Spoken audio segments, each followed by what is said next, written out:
Gavin Holt never thought he'd become a father, certainly not to a lavender-skinned child from a shattered, alien freighter. Yet as the seasons shifted on Epsilon 7, the title no longer felt strange on his tongue. "Dad," she'd whisper, not out of habit, but with quiet certainty. And each time, it lodged deeper into his bones. Life in the colony adjusted awkwardly around her presence. The administrator kept her distance. Some colonists avoided Gavin entirely, muttering that the girl might be a spy, a ticking biohazard, or worse, a diplomatic time bomb waiting to explode. But Gavin saw none of that.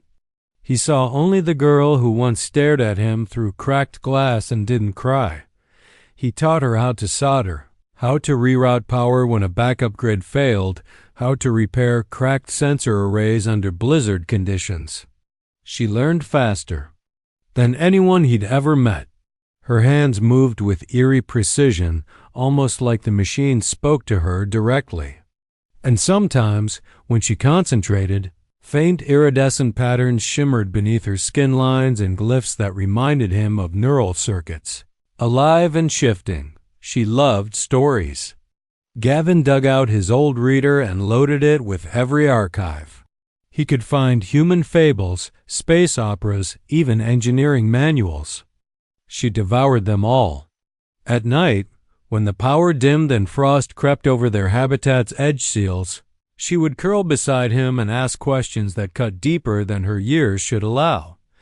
Why do humans build everything in squares? Why do people lie about how they feel? Why did my ship fall? That last one always tightened his chest. "I don't know," he'd whisper, but Kira never pressed. She never wept for the parents who hadn't come.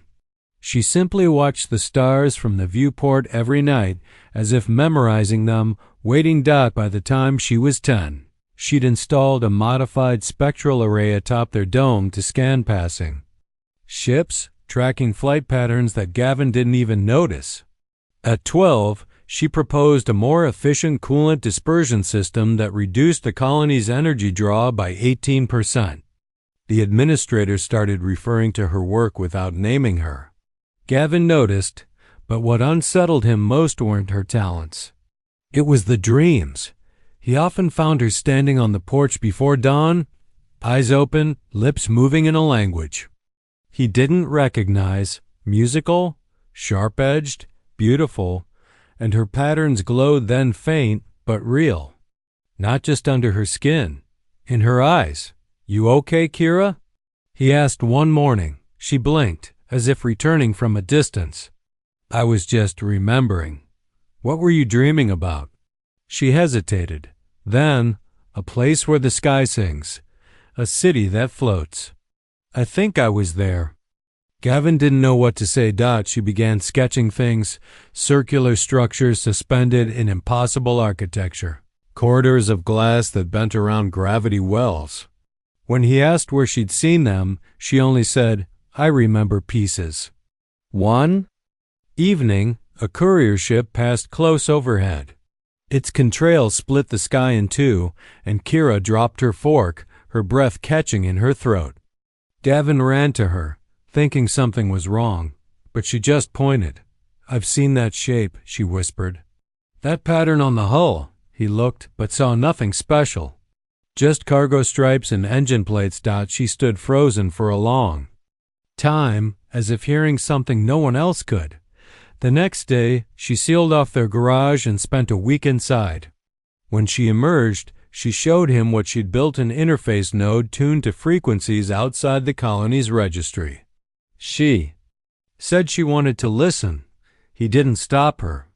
But something in his gut coiled tight. Kira was changing. Or maybe remembering too much. Then came the night of the storm. A magnetic front knocked out half the colony's sensors. Communication stuttered. One of the outer domes vented partially before Gavin stabilized the grid. When he returned home, soaked with acid snow, Kira was outside again, barefoot, staring at the sky. "Kira," he shouted, "get inside." But she didn't move. Her eyes were wide. Her skin shimmered like pearl under lightning. "I heard them," she whispered. Gavin slowed, his heart thudding. "Heard who?" "They're coming," she said. "They've been searching." He reached her just as thunder split the sky again. She turned toward him, her face pale, lips trembling. "I don't think they're coming for me," she said. He blinked. "What? They're coming for you too?" The words hit him like a blow. Before he could respond, the colony's warning sirens howled to life, and a message stuttered across his tablet in red dot unidentified mass entering orbit. No IFF tag. Possible breach event. Gavin stared at the alert, then at Kira Dot, and suddenly, everything felt like the quiet before a storm that had started long ago. The sky was wrong. Gavin knew it before the instrument screamed. Kira had known it for hours. It started just before dawn. A stillness, unnatural and heavy, settled over Epsilon 7 like a held breath. The wind stopped. Even the faint hum of the geothermal vents under the colony floor seemed to fade. Gavin stood on the observation ridge, coffee untouched in his hand, as the sky above them darkened, not with clouds, but with something else. The sun was rising, and yet light was being stolen from the horizon. He tapped his tablet. The network was jammed. Every scanner in the colony blinked red, cycling through unknown readings. Frequencies he'd never seen. Spectral signatures that didn't match anything in the registry. Behind him, the emergency sirens flared into life, but even their sound seemed muffled. Gavin looked up and felt his gut turn to stone. A ship, no. A fortress was descending from orbit. It was so massive that it didn't fly. It hung in the air, blotting out half the sky like a god's shadow. Its surface shimmered with flowing obsidian panels, etched with shifting geometric patterns that defied logic. The runes crawled and pulsed, alive like liquid circuitry. Kira stepped up beside him, breathless, staring, her eyes wide. Her skin had begun to glow again, softly at first, then brighter as the vessel approached. "I know those markings," she said, voice trembling. "I've seen them in my dreams." The colony erupted in motion. Emergency broadcasts stammered into every home. People screamed, doors slammed. Weapons were armed, even if they were woefully useless against what was coming. And then the ship stopped. It didn't land. It anchored itself to the sky, and from its underside, smaller vessels detached like drops of mercury falling in reverse. 5 in total. One headed directly for the colony plaza. The landing was silent. The vessel touched down without displacing a single grain of dirt, its smooth hull gleaming with that same otherworldly shimmer. It had no visible engines, no weapons, but the air around it vibrated like a struck bell. Gavin pushed through the gathering crowd, Kira holding tight to his hand. Colonists stood frozen, necks craned, watching with a kind of helpless awe. Then a seam appeared in the ship's side, no door, no hydraulics. Just a flowing fold of space like reality peeled back, and she stepped out, a figure tall and terrifying in her beauty. Her skin was the same soft lavender as Kira's, but adorned with glowing, intricate tattoos that moved like constellations. Her hair was a cascade of black threaded with silver, flowing despite the still air. And her eyes were the same violet fire that burned in Kira's gaze. She wore armor unlike anything Gavin had seen, black like starlit void, edged in luminous metal that flickered with energy. She walked with grace, yet every footstep felt deliberate, final. The crowd parted before her without a word. She stopped at the center of the plaza, lifted her chin, and spoke. "Kira." Her voice rang out, clear as crystal, musical and impossible. Every syllable resonated inside Gavin's ribs. "My daughter." Kira froze. Time unraveled. The entire colony fell silent. The alien woman's gaze locked on her, and the glowing patterns along her body flared with sudden brightness. Gavin saw. Kira stepped forward slowly, like a magnet drawn to its origin. "Mother," she whispered. The woman crossed the space between them in 3 graceful strides and fell to her knees, arms around the girl, holding her like she had been drowning in grief for years. Their language spilled between them, fast and fluid musical. Ancient, personal. Gavin watched, unsure whether to move or breathe, and then the woman's gaze shifted. It snapped to him like a blade drawn from a sheath. He felt it instantly, that weight, that recognition. She rose, tall and regal, and began walking toward him. The crowd opened again, people moving back unconsciously. She never looked away. When she reached him, she stood only inches away, close enough for Gavin to see the stardust patterns shifting over her cheeks. "You," she said. Her voice was lower now, heavy, intimate. "You raised the royal blood. You raised my daughter." Gavin nodded, barely able to speak. Yes, I found her in the crash." "I didn't know." She raised a hand. "No excuses. No apologies. You gave her life. You taught her, protected her, shaped her." He didn't know what to say. She leaned forward slightly, her expression unreadable. "I am Sorelli," she said, "High Matron of the Shirellan Matriarch 8, and by the ancient laws of our people, the one who raises the heir is bound to the line." Gavin blinked. "I don't what?" "You are mine now," she said, violet eyes piercing into his. "Soul bonded, mate claimed." The crowd gasped. Kira looked up sharply. "Mother." "Wait, he doesn't understand." "He will," Sorelli replied. Gavin felt the world tilt. Everything inside him rebelled, resisted, reeled. And yet, somewhere beneath the chaos of his thoughts, there was a single terrifying realization forming. Like a star being born. This wasn't a misunderstanding. This was destiny. And the universe had just changed shape around him.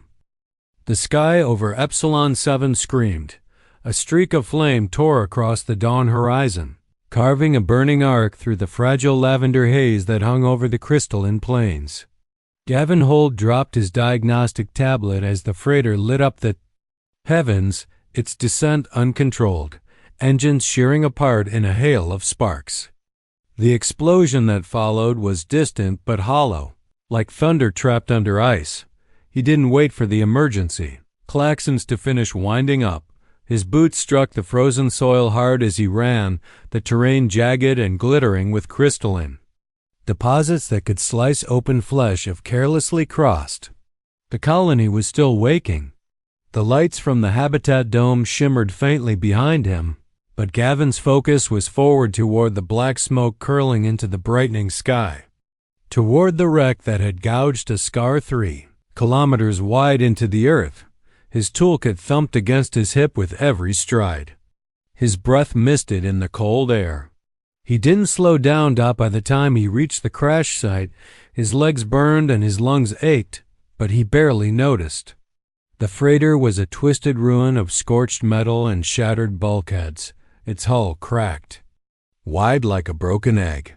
Fires hissed where coolant leaked into the sub-zero air, turning the smoke into a choking vapor that stung his eyes. Sparks still spat from torn cables as he climbed inside, his handheld bioscanner already out and blinking. Most of the readings were flat, cold, lifeless. The corridors inside were a graveyard of silence. Bodies crumpled in twisted seats, some half-burned, others frozen where depressurization had stolen the air. Gavin moved carefully, stepping over wreckage, his scanner pulsing with data that confirmed what his gut already knew: there weren't many left. Then the tone changed. A steady, rhythmic ping. Strong vitals. Gavin's heart kicked harder as he turned toward the aft section, weaving through dangling wiring and panels ripped loose by the impact. The scanner led him down a collapsed hallway until he reached a sealed emergency pod. Unlike the rest of the ship, its systems were intact. The capsule hummed faintly, lights glowing green dot through the transparent viewport. He saw her, a child.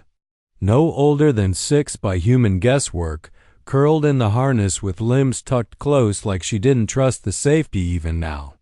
Her skin was a soft lavender tone, delicate and smooth, and her hair dark and curling framed a face frozen in terror.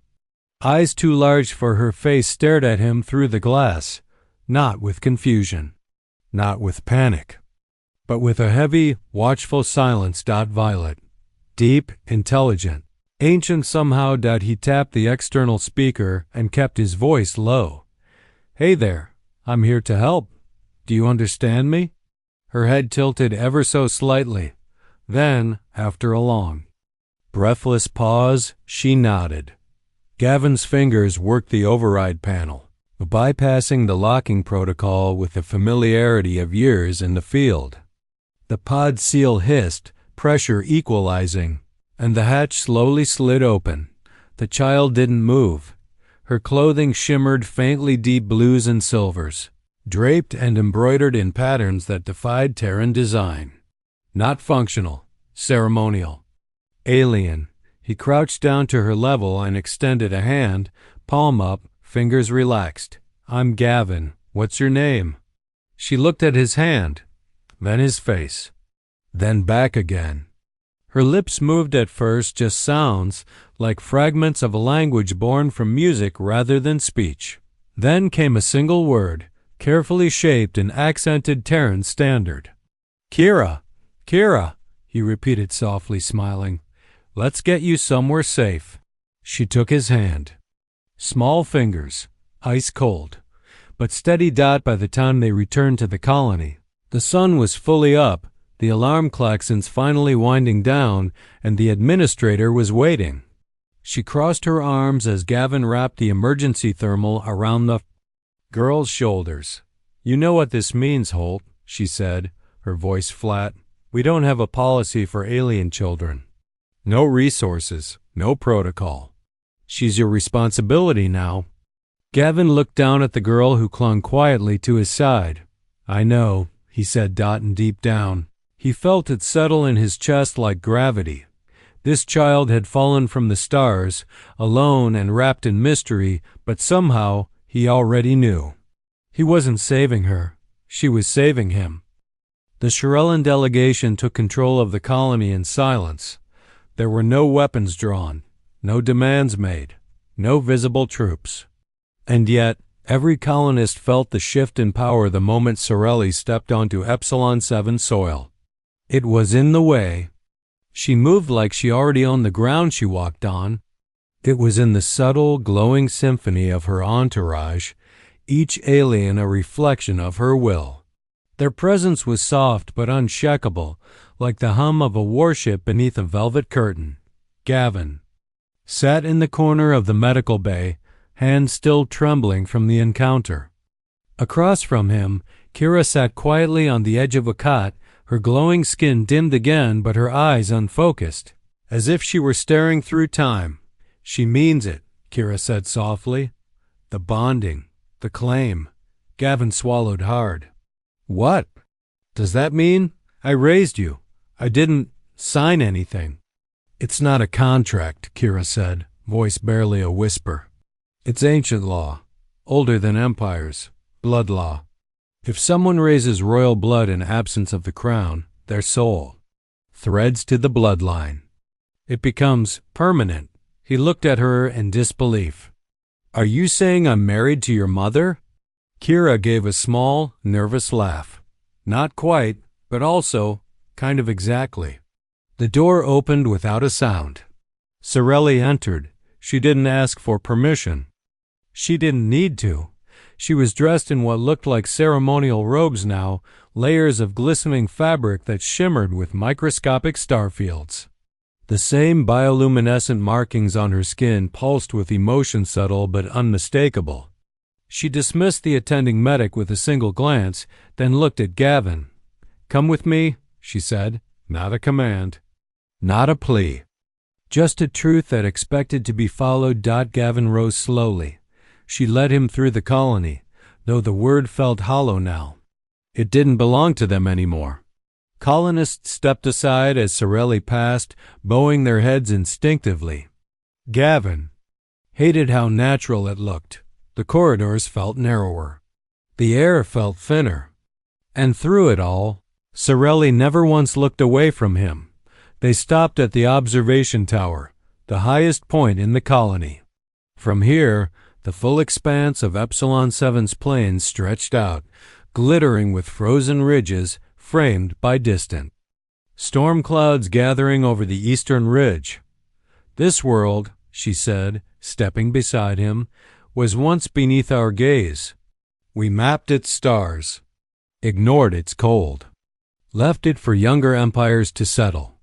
Gavin watched her carefully. So why come back? She turned to him.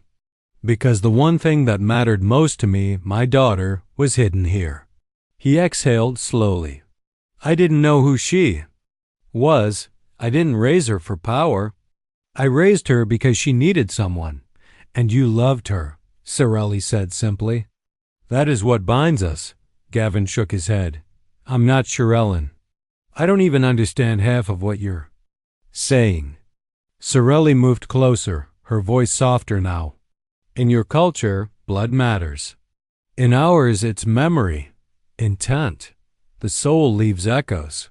And you, Gavin Holt, left a legacy inside my child that not even time could erase. She held out her hand. Not glowing, not regal. Just real. Let me learn you, she said. He stared at her hand. This isn't a political maneuver, she continued. I don't need your name. I already carried 10. But my daughter dreamed of a world where you were. Her family. That means I must understand the man who gave her hope. Gavin looked into her eyes and saw something unexpected. Not just power, not just majesty, but ache, loneliness, a mirror of everything he'd hidden since the day he found Kira. Just a technician, he said finally. I fix broken things. Sorelli stepped even closer. Then fix this, the space between us. Her fingers brushed his wrist, and Gavin felt it not heat, not electricity, but recognition, like an echo, from somewhere deeper than biology. A thread pulling tight. They stood there, unmoving, as the wind rose outside the observation window. Sorelli leaned closer, her words a whisper of starlight. You are not my servant. You are not a placeholder. You are the father of my daughter, the keeper of my family's most sacred bond. In my world, that makes you not a subject. She leaned in further, her breath against his skin, but a mate. The door behind them opened. Kira stood there, her voice steady. The council has arrived. They're requesting Mother's presence for the succession rites. Sorelli's expression shifted instantly. She nodded once to Kira, then returned her gaze to Gavin, eyes softer now. This will move quickly. The stars wait for no one. She turned to leave, then paused. One more thing, she said, glancing back. Tonight, there will be a joining.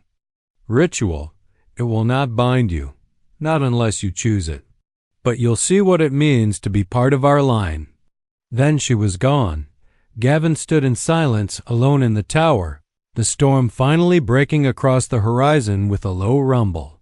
And, for the first time, he wasn't sure if the future terrified him or called to him. The Shirellen flagship loomed over Epsilon 7 like a god's cathedral, its crystalline spires casting shimmering prisms across the ground below. By midday, half the colony systems had rerouted power to accommodate the alien vessel's arrival. The other half scrambled to keep up. Tensions rippled through the settlement like a silent tremor. People didn't say Gavin Holt's name out loud anymore, they whispered it. As if afraid the sky itself might be listening, inside the command dome, Gavin stood before the administrator and the colony council, all of them tense, unsure whether to treat him as one of their own, or something no longer fully human. You're not just a technician anymore, Administrator Davies said, staring at him like he was an exposed wire about to spark. "You're the consort of a foreign monarch." "I never agreed to that," Gavin snapped. "Then tell her no," another counselor barked. "I did." "She didn't listen." "Then make her listen." Gavin bit back the instinct to laugh. Not because it was funny, but because there was no other sound left to make. He had tried to tell Sorelli that he didn't belong in her world, that he wasn't made of crystal crowns or ceremonial rites. But the problem wasn't that she hadn't heard him. The problem was she had, and she was still waiting. When Gavin stepped outside, the sky was burning again, not with fire, but with color. Shirellen. Light ribbons had unfurled across the atmosphere, weaving themselves into a slow-moving aurora of violet and silver. An invitation, a warning, a promised dot, and beneath it, the colony had changed. Alien architecture had begun to grow from the ground, slowly unfolding like living machine structures that shimmered with their own pulse, humming in harmony with the planet's resonance. It was as if the world itself remembered the Shirellen presence. As if Sorelli's return was not an invasion, but a reclamation. Kira found him outside the old workshop, the place where they used to rebuild fusion coils and fix water pumps with duct tape and late-night jokes. "I used to think this place was everything," she said, sitting beside him. "On the gravel. Our little bubble. You and me against the galaxy." "It was," Gavin replied quietly. "But now it's not," she said, "and I don't want to lose it." He turned to her. "Kira, no, listen." She held up a hand, her violet eyes fierce and pleading.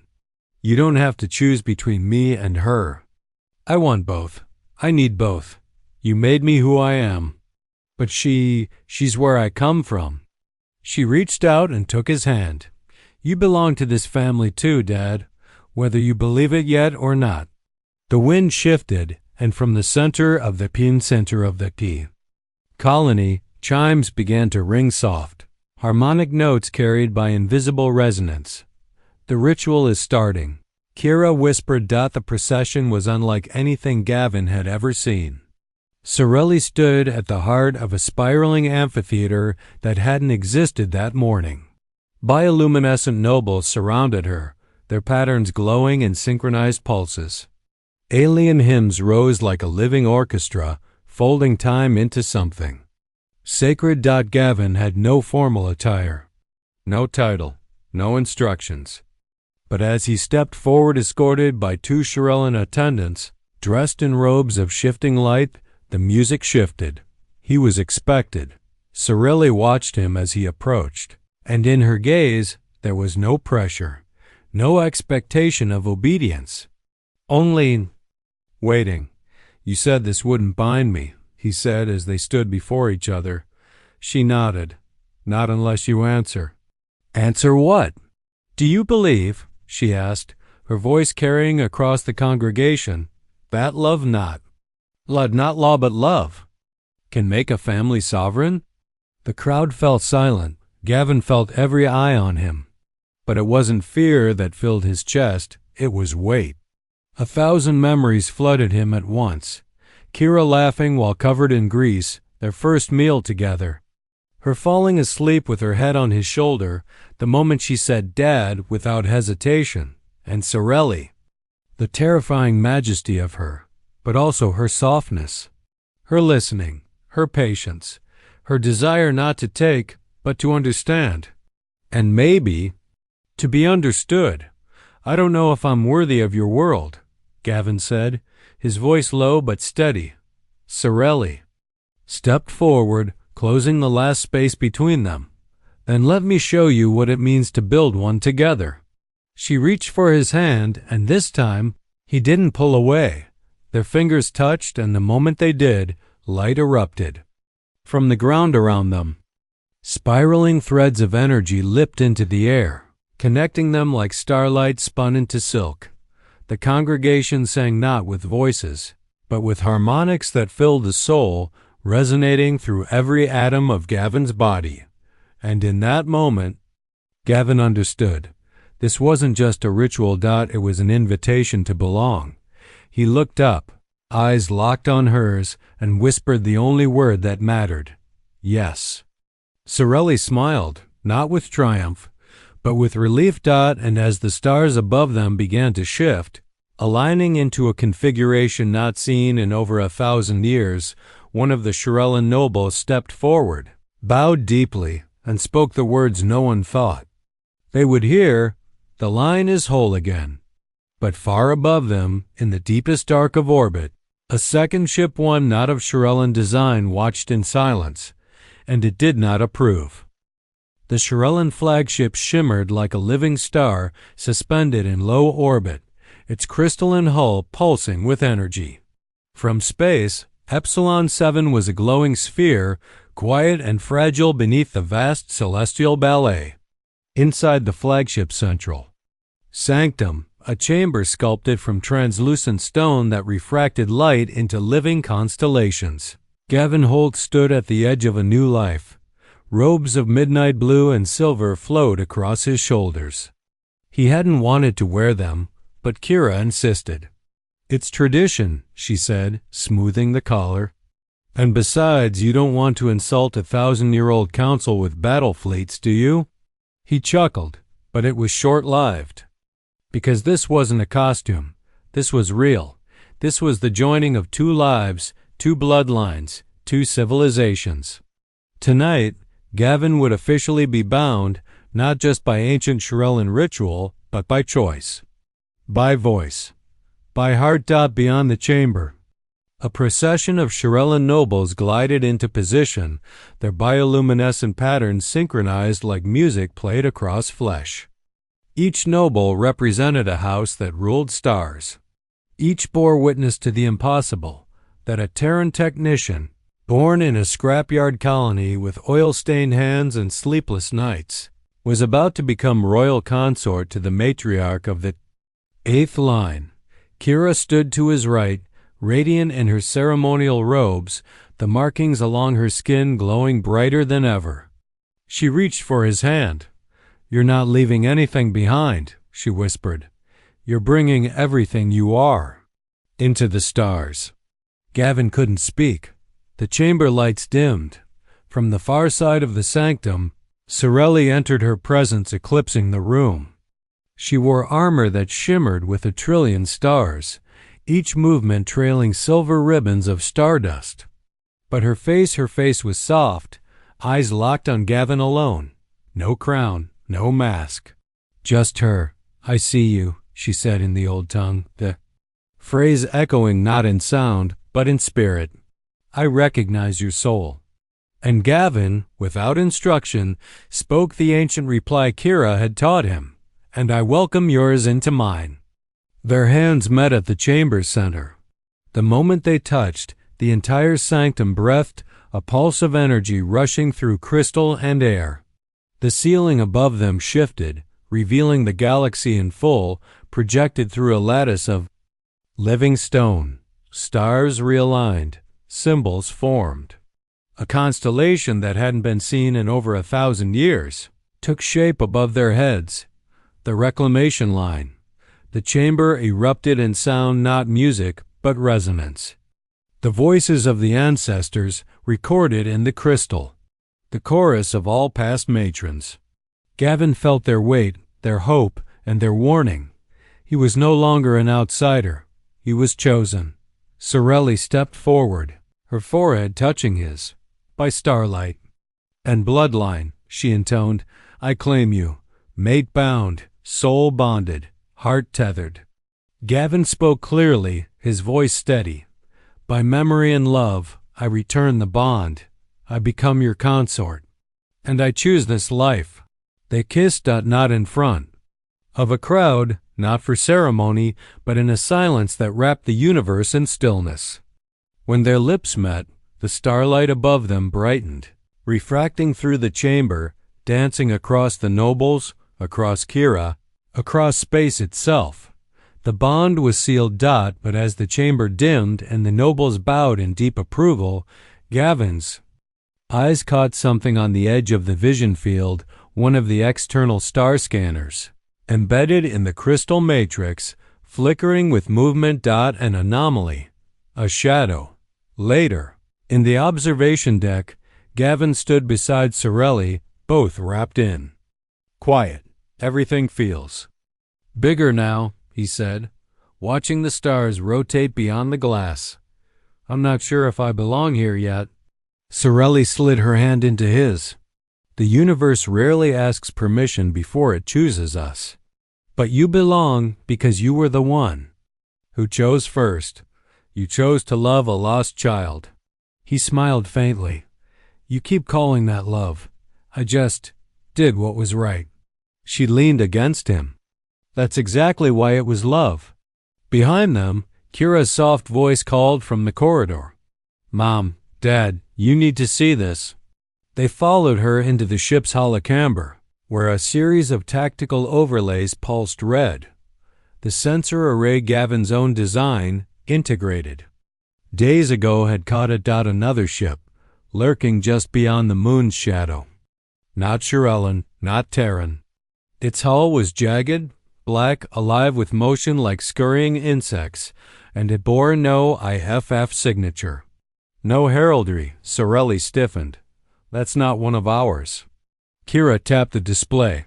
It's cloaked. Using phase disruption. Fields. That's old tech Shirellen Civil War era. Gavin looked between them. You're saying someone from your own people is watching us? Or waiting, Sorelli whispered. They were the ones who never wanted her to survive. The ones who believed the royal bloodline should end with me. A moment of silence passed like the crack before thunder, and then the alert came. Incoming transmission. Unauthorized encrypted signal. Directed to Epsilon 7 colony surface. Kira's voice cracked. They're not here for diplomacy. Sorelli's eyes narrowed, voice steel. No, they're here to finish what they started.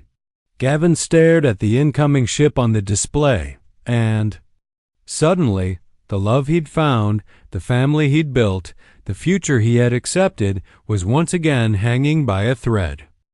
The deck of the Shirellen flagship had never felt so cold. Gavin stood with Sorelli and Kira at the tactical command node, watching the rogue ship move into high orbit like a predator finally stepping into view.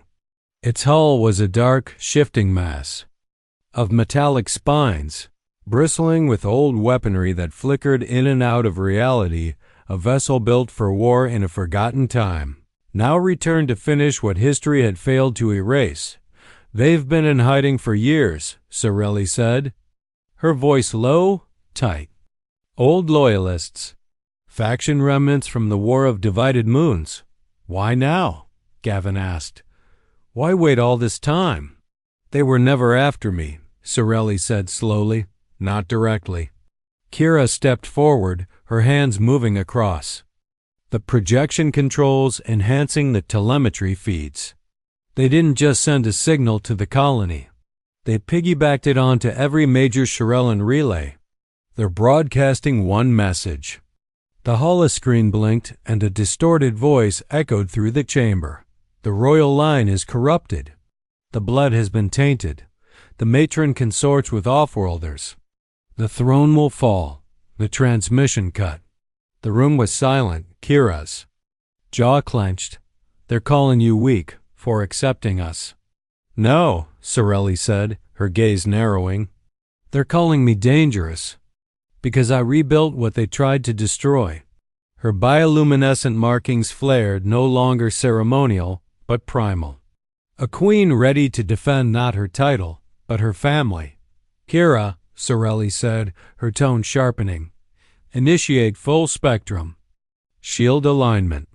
Priority 1 on the hull core. Yes, Mother. Gavin, she turned to him, slower now, her eyes searching his. If this escalates, they may target you to sever the bond. You're still Terran. You don't have to stay. Gavin stepped forward. I've never run from something I love. She blinked, just once. Then nodded. Alarms rang across the ship. The Loyalist cruiser fired first. Plasma bolts streaked through space, impacting the flagship's outer shields. The hull groaned but held. Defense platforms along the flanks lit up, launching kinetic interceptors that tore across the void in blue arcs of light. Explosions bloomed like silent fireworks, scattering debris through orbit. On the command deck, Kira was radiant, her hands flying across systems, rerouting energy, outpacing even seasoned crew. She was Shirellen, yes, but she was also Gavin's daughter, taught by his hands, sharpened by his trust. "We can't win by firepower," she said. "They're too nimble, but—" She paused and a strange smile touched her lips. "But their cloaking is old, really old. Gavin's scanning net on Epsilon 7, if we can amplify it from orbit, tie it into our resonance grid." "We could trap them," Gavin said, catching. Uncloak them, expose them, like a spotlight on a roach." Sorelli stepped back, nodding. "Do it." Gavin patched into the colony's grid, fingers flying across the console. His old systems patched together with Terran parts, and Kira's enhancements came alive. The amplification surged into space, a blinding pulse of resonance sweeping across the battlefield. The Loyalist cruiser buckled, its cloaking matrix stuttering. They were visible now. The Shirellen flagship fired once. It was not a strike of violence. It was a beam of pure harmonic energy calibrated to destabilize the enemy ship's systems without killing. A display of mastery, not brutality. The rogue ship cracked along its seams. Its crew surrendered. The threat was over. And yet, as Gavin stood there, breathing hard, watching the lights dim back to peace mode, he knew something had shifted deeper than politics or safety. Later, in the sanctum chamber once again, Sorelli approached him with no ceremony. No robes. No crown. Just her. "I thought I was reclaiming a lost bloodline," she said, "but I was wrong." He looked up at her. "You weren't lost," she said softly. "You were becoming." They walked the quiet halls together, hand in hand, as the Shirellen sovereignty sent word of their victory and unity across star systems. Kira walked ahead of them, already receiving emissaries, already speaking like someone born for more. That night, under a sky of shifting auroras and silent stars, Sorelli pulled Gavin close, her forehead resting against his. "You saved her," she whispered. "And you saved me. I just wanted her to be safe," he said. "I never meant to change anything, but you did." And as they kissed beneath the stars, it felt like the universe paused, acknowledging what had been healed. A week later, Gavin stood on the colony ridge, looking down at the domes below one last time. Kira approached from behind, placing something in his hand. A pendant. It shimmered with Shirellen crystal, shaped like a drop of starlight. "What is it?" he asked. "A memory," she said, "from the ship that crashed. We found it in the pod storage logs. It was recorded moments before impact." Gavin pressed the crystal to his temple. Light spilled into his mind. A woman's voice panicked. "Familiar. If we don't make it, find him. Find the Terran. He's our only chance. He's the only one who carries the anchor gene." Gavin staggered. Sorelli caught him, already knowing. "You weren't just chosen by chance," she said. "You were part of this from the beginning. You weren't Kira's savior. You were her destiny." Gavin stared at them both, his daughter and his mate, no longer an outsider, no longer just a man who fixed machines. He was the man who held a legacy, who changed the fate of a bloodline, who belonged. As their ship lifted from Epsilon 7, for the final time, the stars ahead shimmered with possibility. A technician no longer, a father forever, a consort by love, and a legend just beginning.